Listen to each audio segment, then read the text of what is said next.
আমাদের একটা গুরুত্বপূর্ণ মিটিং ছিল। এই মিটিংয়ে আপনাদের খুব প্রয়োজন ছিল। আপনাদের ছাড়া আমার এই মিটিং কোনো দিন সফলতা হতে পারতাম না।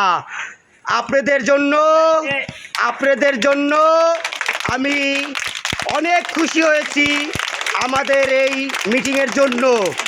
আপনারা ইনশাআল্লাহ সামনে আমাদের বিএনপির জন্য আপনারা সামনে এগিয়ে চলুন। আপনাদের এই কোনো দিন আমি এই কাজ কখনো আমি বলবো না। আপনারা আমাকে অনেক ভালোবাসেন, এর কারণে আমি বলছি আপনারা চলে আসছেন। আমি আপনাদের পরে অনেক খুশি হয়েছি। ইনশাল্লাহ আমরা সামনে নির্বাচন আমরা বিপুল ভোটে ইনশাআল্লাহ আমাদের পাশে যদি মুরব্বীরা এবং আমাদের এরকম যুবক সবক ভাইরা যদি থাকে বোনরা, আমরা মনে করব ইনশাআল্লাহ এই ধানের শীষ মার্কায় আমরা জয়যুক্ত করব। সামনে আমাদের